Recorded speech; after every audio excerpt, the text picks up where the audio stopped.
Welcome to the GMs Corner, a Brewster Baseball Association podcast where we put general managers on the hot seat and try to learn about all of their super secrets so we can beat them more readily. My name is Ron Collins. I'm general manager of the Yellow Springs 9. Today I've got Calgary Pioneer general manager Kevin Dickson here in the BBA Network studios with me. We've been promoted up to having a BBA Network studios whether Matt believes it or not. So welcome aboard, Kevin. Thanks so much for your time here this afternoon. Glad to be here. You've been with Calgary since 2004, if Steven's super duper history file is right. Got a couple of Landises, 6 playoff appearances in the last 8 years. It's been a pretty high-profile franchise since you picked it up there, Kevin. So, how did you come into the league? What was your experience in that whole process? Well, it started with the 2004 season, which in real life is March 2012. Doesn't seem like it's been 6 years, but I came across the league on one of the boards, and I'd been involved in a couple of leagues. Had that situation of get in a league and then it falls apart. I had one league that was kind of stable, but then lucked into this league. And after that, I didn't need any more leagues.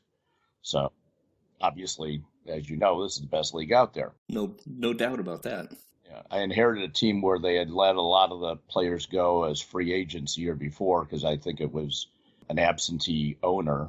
And so I ended up with a lot of supplemental picks on the team. And Matt had done the drafting just before I took over, and I ended up with 6 out of the first 40 picks that he chose. I think it was 8 out of the first 54. So I started with basically a load of prospects. I would feel like I would be charmed if I had a team that the Matt Reckenwald had done the drafting for.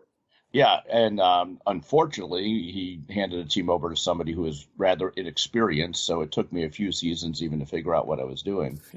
The first 2 picks were starting pitchers, and the one guy, looked like a stud. So that was off to a good start until he got hurt and lumped. The guy's name was Gary Harris, and he never ever did make it to the majors.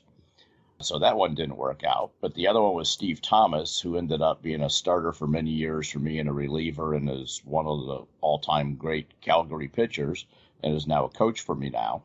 And then the next group was a bunch of hitters, particularly a couple of power hitters. Alfred Brothers was an outfielder who was like a 20-homer, 80 RBI kind of guy with about a 240 average. So he had about a dozen-year career, which wasn't bad for a supplemental pick. And then there was another guy that never made it to the majors. And then the 5th guy that he picked was a guy named Terry Cochrane. That is a familiar name in Calgary lore. Yeah, so he was in about the 30-something pick in the draft. So a lot of people passed him by because we did DH. And so there were just a ton of first basemen out there that were rotting in people's minors. For those who are new to the league and not steeped, go look up Terry Cochrane's history. If I'm remembering right, he's actually the manager of Calgary right now. Is that correct? Correct. And Steve Thomas is a pitching coach at my AAA team. And then the 6th guy that got picked, Pat Curry, was a longtime outfielder, leadoff hitter for me, and he's the hitting coach at my team. So I do like to bring back some of my veterans as coaches. Yeah, I love that about this league, and I love that about the GMs in this league, and you're one of the guys who really does that. You mentioned that, unfortunately, Matt handed over the team to an inexperienced GM, but that must have kind of gone away pretty quickly, because doing a quick mental math here this morning, if I run back Calgary since the time that you took over, your record with Calgary, or Calgary's record with you, is like 2,597 wins, 2,417 losses. So you're about 200, almost 200 games above 500. You've got a couple of Landises. You've had, just in the more recent time period, you're, like I said, 6 times in the playoffs in the last 8 years. That's not counting this year, so it's probably 7 and 9. But that having been said, this is you're in the chase now for your first division title since 2021, which is 13, 14 years. It feels like Calgary is one of those kind of teams that we had forum conversations around, do you want to be a perennial wildcard team or a rebuilding team with a super stocked farm system, right? A team that constantly has an open and closed window. It feels to me like, looking at the history, is Calgary is more of the former than the later. And the question I have for you is that on purpose? Is that a classic Kevin Dickson kind of feel for things, or is it just kind of organically happened because it's happened? I think it's a little bit of both.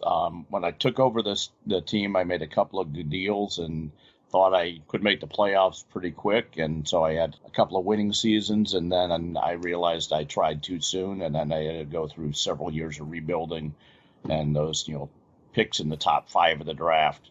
Once I started winning, I have tried to constantly have a flow of players coming in to fill my needs so that I don't have to do a rebuild. And that's why I've had, out of the last 20 seasons, 1 losing season out of 20 years. So I'm definitely the team that always shoots to be a winning record, keep the fans in the seats, and try to make the playoffs, even if it's as the last wild card. Clearly, we need to take a few moments and chat about the current situation, the death match that you guys are in right now with Long Beach. How are you feeling about things going into this last week of the season? You're half a game up? Am I remembering that right? September has not gone well. Back for a minute to trying to always make the playoffs. Sure. My first Landis, I was a wild card. Back then we just had, we didn't have as many wild cards. So I had the worst record in the Frick, and I ended up winning the Landis. The next year I had the best team I ever had, 105 wins, had 3 pitchers that had 18 wins, and I didn't make the Landis. And then 2 years ago, I made it to the Final Four before what's his name? That guy who thinks he's so smart. The genius. Yeah, I think that's the guy. So I was the last wild card, and I made it to the Final Four until he knocked me out. He has a habit of doing that, though. Yeah, so if you can, I think I knocked you out on the way that year, too. But yeah. But if you can make the playoffs, anything can happen. But right now, what we're looking at is my team has sucked in September, and I've had really poor starting pitching, but we're a half game up, and the last 7 are played at my place. So I think I'm still in a pretty good situation to take the division.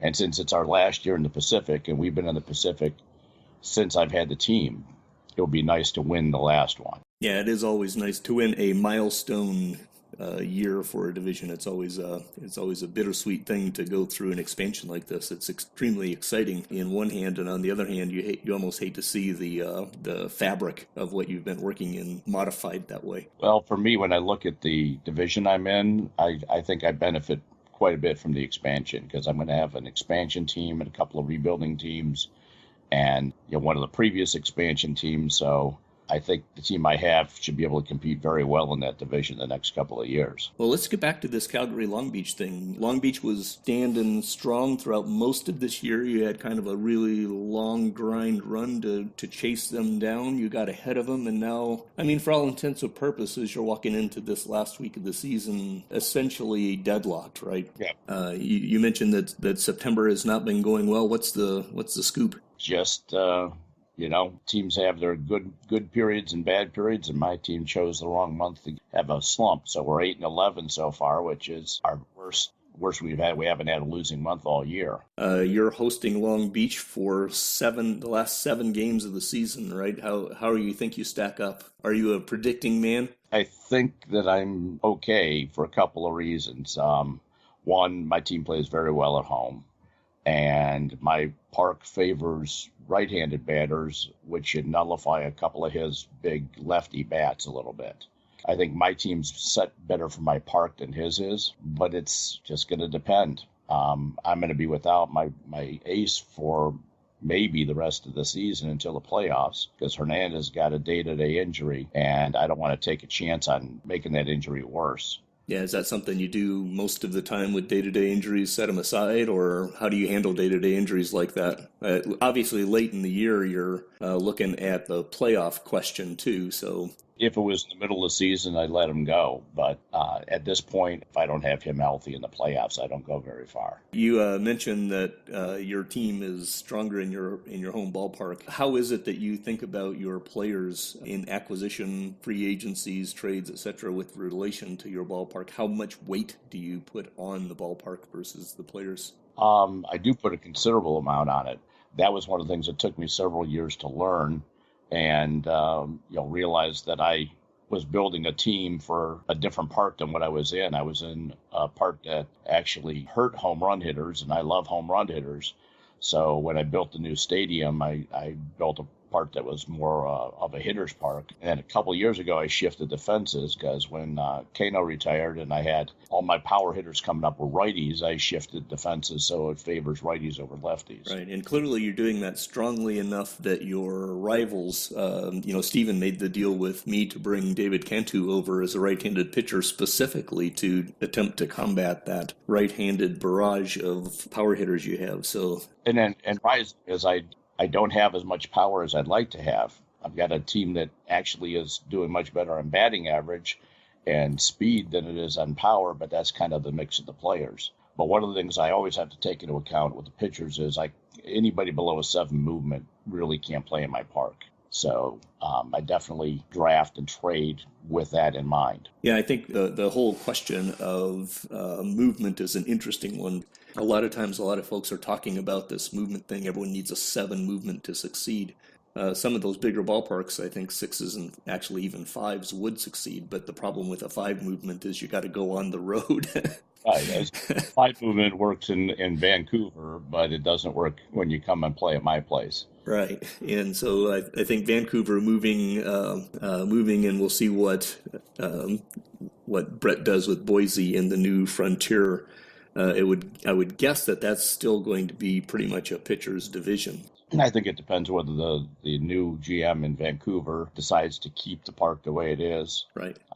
And if Brett decides to build his new park the way he had his old one, or if he decides to go with something different.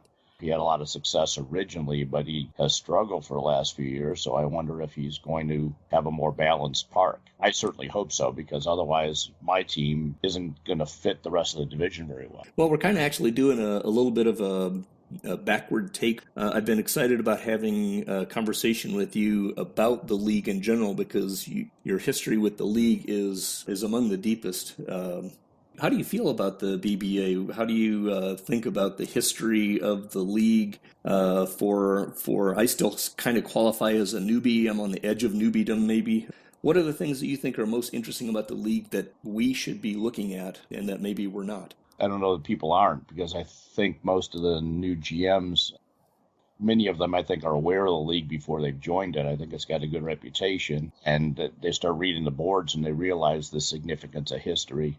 That's what I like the most about the league, is that it's a whole world unto itself. And so for me, it's not a numbers game. It's a real baseball league is how I look at it. Definitely. And maybe the best way for me to ask that question in a better fashion is, if you were coming into the league, what are the first things that you would want to do in order to try to get up to speed more quickly? Because it's 61 years of history can be pretty daunting, too. Well, I think the most important lesson I learned is that you need to draft for your style of play, and then you need to, when you're in an appropriate place, make sure your stadium fits your style of play.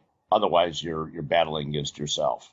So, a new owner, the first year or two, if you haven't played a lot of OTB, you just need to figure out what kind of style of play. Are you a pitching defense guy, small ball? Do you want long ball?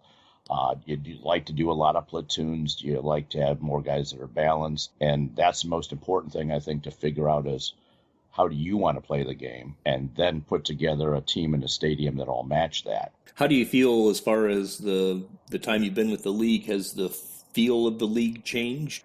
How are things different today than they were when you started over? And are those changes good, bad, or indifferent if there are changes? I don't know that the feel of the league has changed, or maybe how I feel in the league has changed. In other words, you do feel like the newbie for several seasons, because whenever at whatever point you join, you're joining with a lot of people that have a long experience.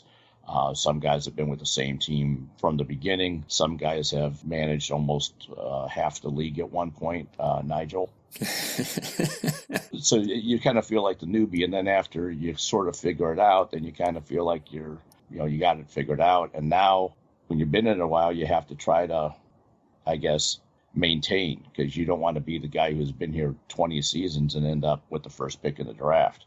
But the change, I haven't seen any change that I would consider negative. The biggest change for me was when Matt finally relented after season of being nagged to allow us to have a vote on the DH, because he was 100% against the DH. And we're never going to have a DH in his league.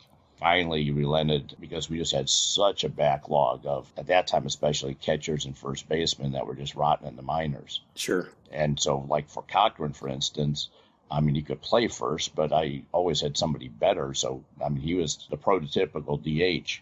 And if it had come in maybe 2 years earlier, he probably would be in the Hall of Fame, because he sat at AAA a couple of years because they just didn't have a place to put him. Yep. That definitely changed things. And then again, over time, the elimination of the EBA and the big expansion, I think that really energized the league. And I think this current expansion, or just seems like whenever things get a little bit stale, it either gets mixed up because of some new people coming in or Matt doing something to tweak it. A while back, we had and that was, I think, before you were even in, the big financial change where they started doing the bonus funds and all that, because we were having a lot of free agency issues. And that's the thing about the league, is that whenever it starts to decline, Matt or somebody comes along and figures out how to get it back on the right track. Yeah, it seems like there's always something happening. So there's velocity that gets added. But as you mentioned, I've only been in the league now for coming up. Next year, I think, will be... I came in the middle of the year, so next year I could argue is my decade of seasons time period. I'm really just now beginning to feel comfortable with the full flow of everything, so I know exactly how big the history is. And for example, I did not even know there was a conversation around the DH until just now, so that's pretty cool. There's always something to learn. Yeah, when you came in, I remember it was maybe your third or fourth season in, you pretty much... were an absentee owner because of real life and work, and so you kind of started learning, and you had that break. Now you've had a solid stretch to get it all figured out. And I think the message there to especially new owners, new GMs, is, I mean, here I am. I mean, I'm about as steeped as you can get into the deep piece of the technical functions of out of the park, right? But still, it took quite a while to get. I mean, I could compete, but I could not get comfortable in competing for at least a good solid 3 to 5 years worth of time. So it's still a lot of fun. But if you're feeling a little bit overwhelmed at times, that's pretty much normal coming into something that is as unique as this league. And if a new owner gets to that point, then I think the best thing at that point is to just settle down, focus on your team, and spend a little bit of time living with your minors. So that if your majors aren't doing too well, go down and take a look at your minor leagues, because every once in a while you'll find a diamond in the rough down there that you weren't expecting. But while you're on the topic, you mentioned about you joining the league. When I talk about reinvigorating the league, you would be a prime example. Oh, thank you. You really increased the writing and the media guide. That's become a big thing that people look forward to and try to find ways to contribute. And now we've got these podcasts that several of you are doing, and that's what I mean by constantly something new and reinvigorating. Yeah, definitely. And it's a lot of fun. And I think that's the big piece, is even when things are not going well for your team, you can still have a huge amount of fun just being a part of the whole. Let me go ahead and take a left turn and put you in the traditional hot seat for a lightning round of a series of questions. And see if I can slip something past you. All right, we'll give it a go. Alrighty, so the first thing I'm going to ask about is something that's not even BBA related. I'd like to know a little bit about what you do at home for fun, and what do you enjoy in life? Besides this, what else is there?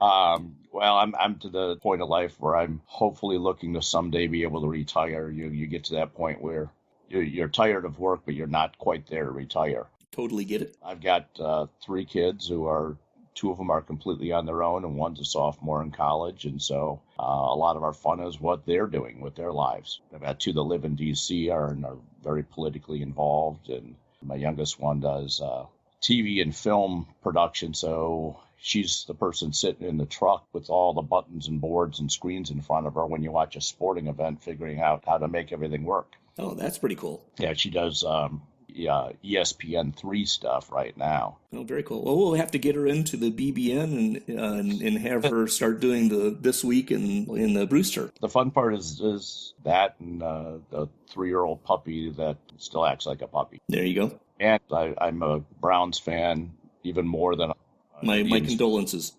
And yeah, so that's always part of life, not usually a positive.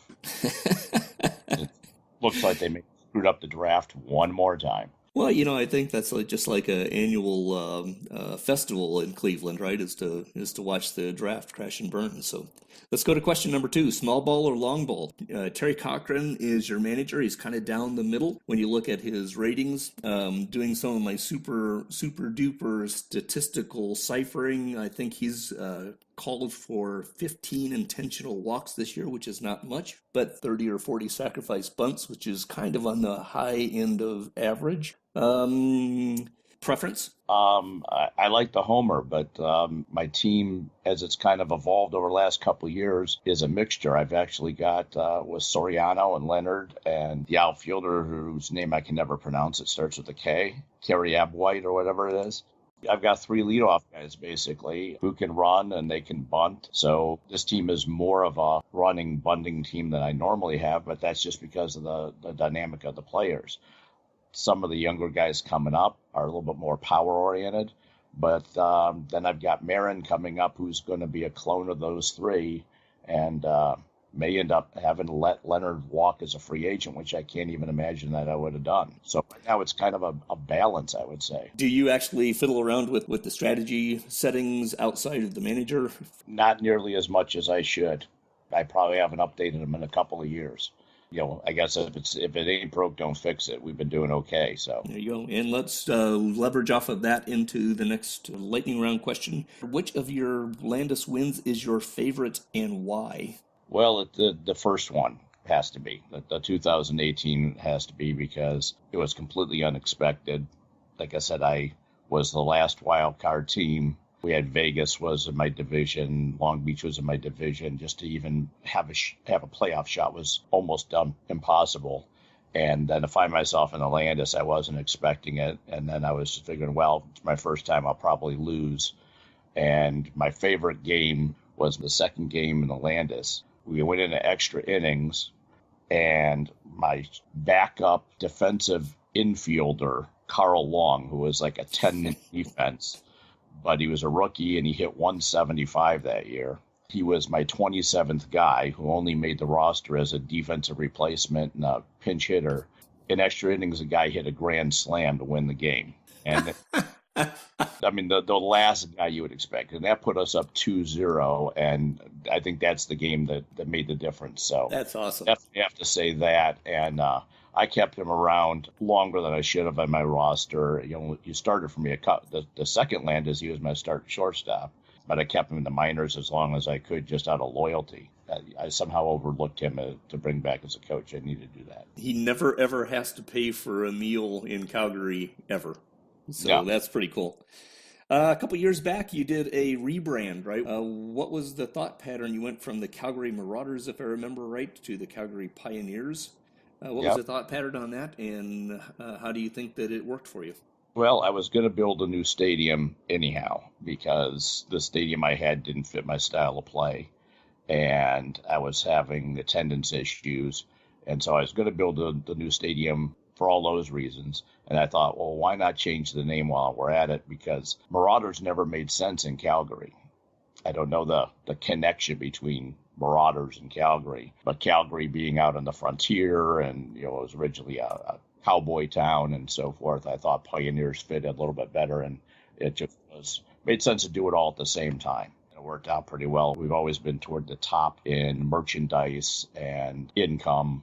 So I've never had budget issues, which has also been very nice. Last question of the lightning round. Charm City or Jacksonville? Who wins the Johnson League Atlantic? That's a tough one.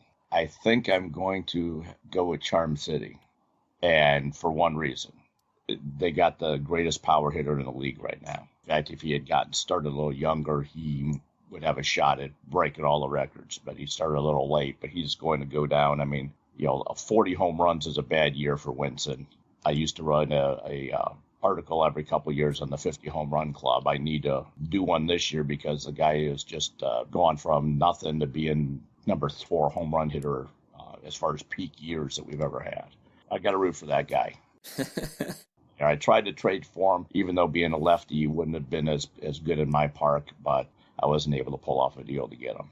Alrighty, you have survived the lightning round. Do you have anything that you would like to ask me? Yeah, actually, I came up with a couple of questions. Uh-oh. You had written sometime earlier this year about low control pitchers, and that in a league where we didn't have great I ratings, that you thought that a guy with poor control could be successful. And I noticed you've got a couple of those, 4s and 5s. What's the secret? Because every time I've tried to play one of those guys, it's been a disaster. Well, I mean, it's a little ugly, right? I mean, you have a 4 control guy, and he's walking 5 and 6 batters in 9. You're playing with a little bit of fire, but they can be successful. Especially if you can focus on the splits. When you're using them as a starter, that's a little bit more difficult. I have Tim Oliver is probably the most classic example of that right now. And I think Oliver's success is mostly because he's been such a huge stuff guy, right? I mean, his strikeout rate has been very high. And I'm actually watching him fairly closely right now because he kind of ticked down. As long as he can keep his strikeout rate, he's still viable at a 4 as a starter. But if he starts to go down much further, that he probably has to go to the pen where he can take advantage of that velocity bump that you classically get when you put a guy into the bullpen. But the point of the conversation to me is the idea that a player does not create statistics in a vacuum. It's not like Tim Oliver creates his walks all by himself. If I face a team that's at the top end of whose hitters walk a lot, then that's a real danger for me, and I need to think about juggling my rotation a little bit or seeing if I can stagger things in different ways, use an off day to get him out of there. I will occasionally skip him in the order, or I'll drop in, Glenn Avery will start once or twice, or Ryan Rose, who I picked up on a waiver list from Vancouver, who's made 6 or 8 starts. So sometimes you have to protect one of those guys if they're going against a team with a lot of patience, right? Yeah, so you're really having to look at that every sim, basically. Yeah, I mean, life gets in the way, and I'm not going to pretend like I look at it every single time. But as a general rule, if I've got a guy, 2 years ago with Tim Oliver, I really didn't look at it much because he was so overpowering elsewhere that there was still value in keeping things going. Right now, I admit I try to look at it quite a bit more because I have some personal concerns as to whether he's going to continue to be a viable starter or not. And definitely, as you get into critical playoff time periods, we'll see whether Oliver actually winds up being one of the 3 or 4 who goes or not, him or. That's the big problem with I lost Gerardo Fajardo to injury, and what that means is I need to probably end up starting Ward and or Oliver in the playoffs, which will be interesting to watch. Well, against a team like mine, it'd be interesting with Oliver's walks, and my team loves to strike out. I never thought I'd have a guy that struck out more than Terry Cochrane or Brian Vogel, but Rupert Grant broke the team record last year, and he's going to break it again this year. So, yeah. And so at the end of the day, if you look at, sometimes you'll find a team that actually strikes out quite a bit and walks a pretty reasonable amount, and then you've got Oliver in a bit of a quandary.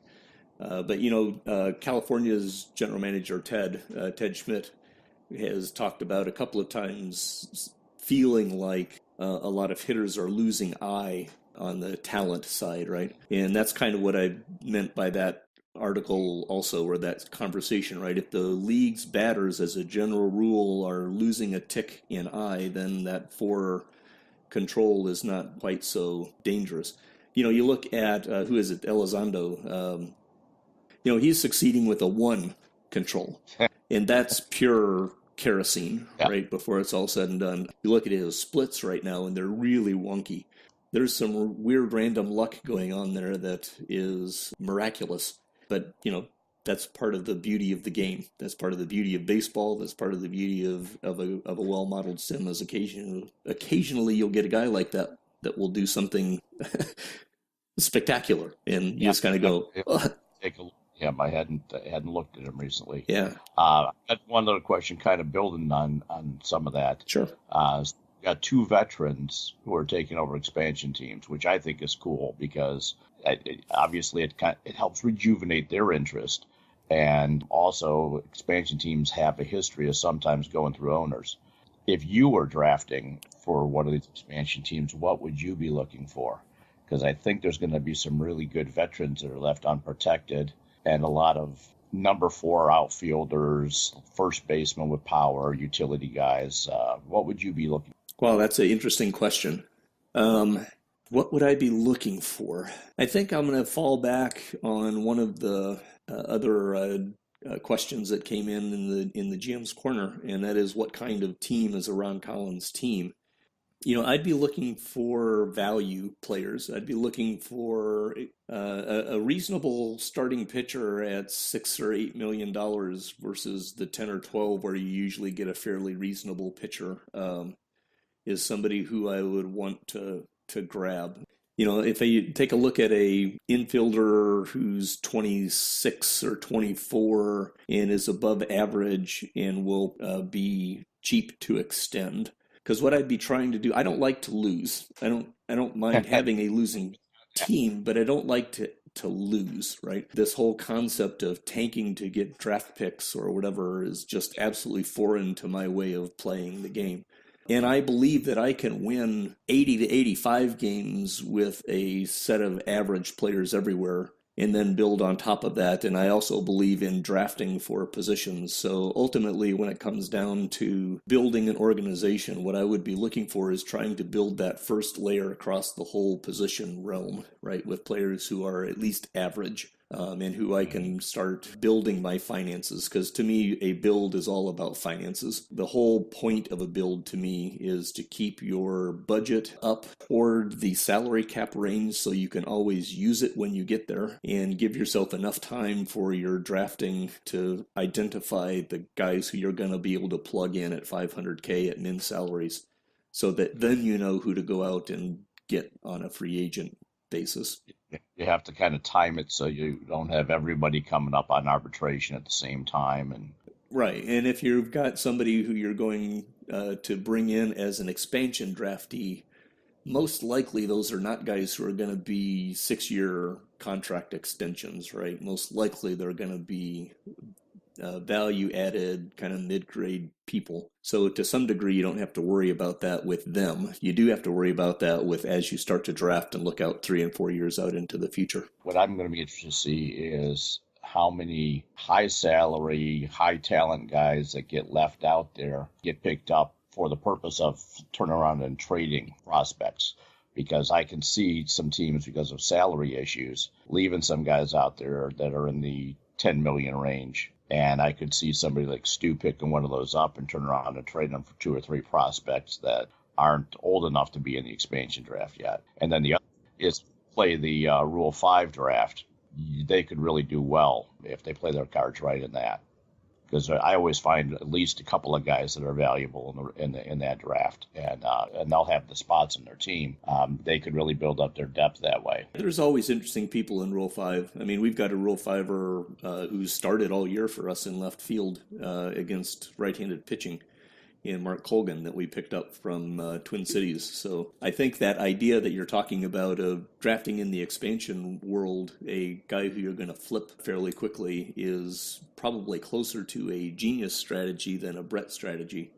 Yeah, I could see Stu doing that. And so that goes into personality. For me, I don't really like to do that, so I probably wouldn't. I'd rather be building with what I can see rather than buying to flip. For example, when I'm building a team, I know a lot of people will go out and buy a free agent with the idea that they're going to trade them in the trade deadline or whatever.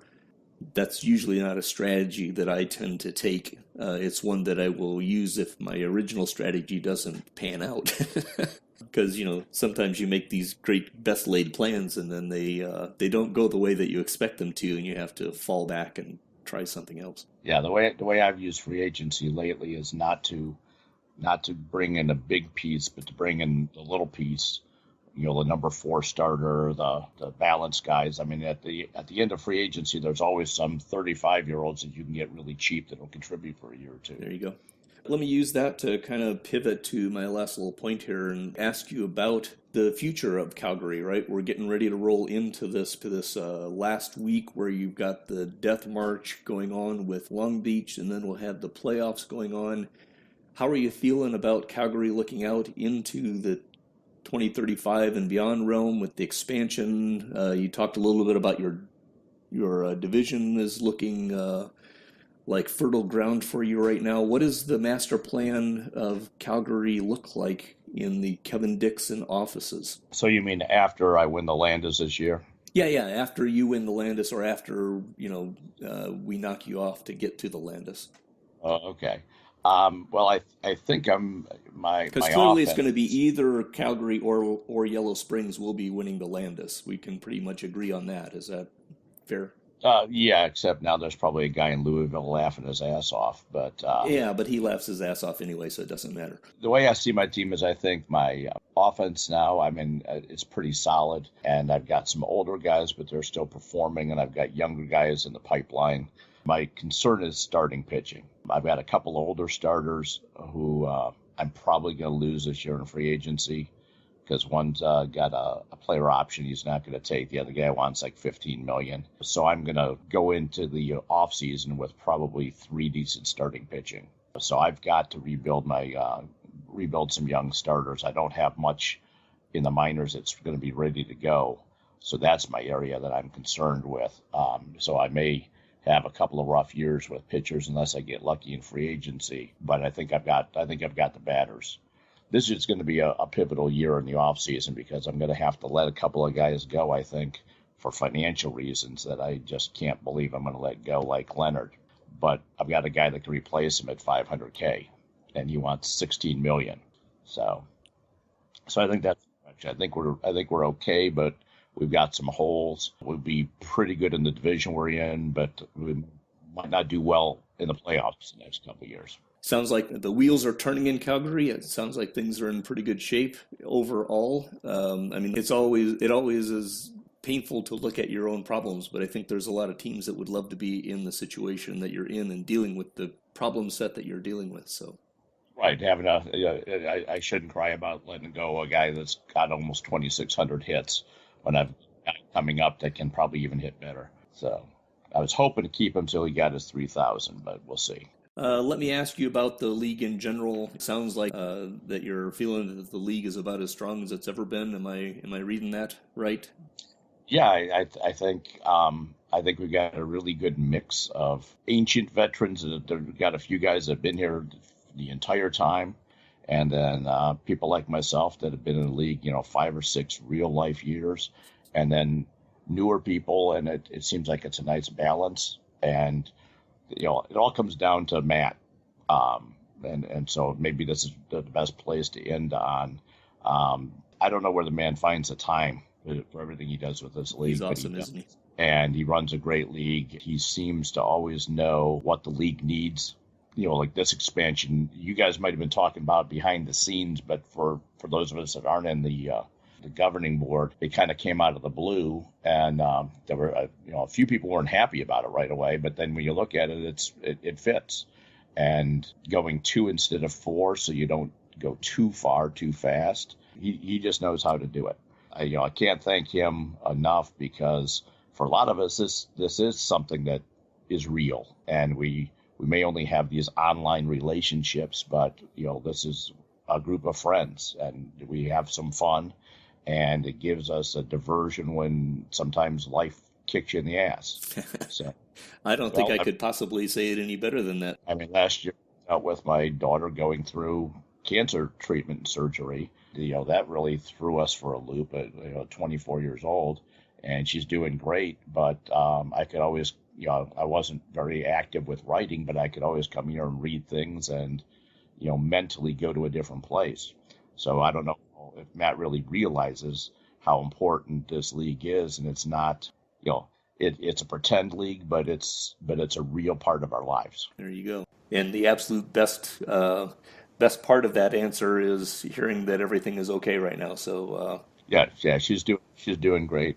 Like I said, she lives down in DC, and doctors down there are amazing, and so everything's good. Well, Kevin, thank you so much for your time here today. It's been an absolute pleasure to talk with you. Good luck as you move forward into this last week, and fingers crossed. I hope to see you in the Cartwright. The Brewster Baseball Association is an out-of-the-park baseball league commissionered by Mr. America himself, Matt Rechtenwald, and competed in by 28 outstanding GMs. You can check us out at montybrewster.net. You have been listening to the GMs Corner, a podcast where we put BBA GMs on the hot seat. Music is Cool Piano by Tigerius and is used under Creative Commons Attribution License. See you next time. Be safe. And always remember, don't trade with Louisville.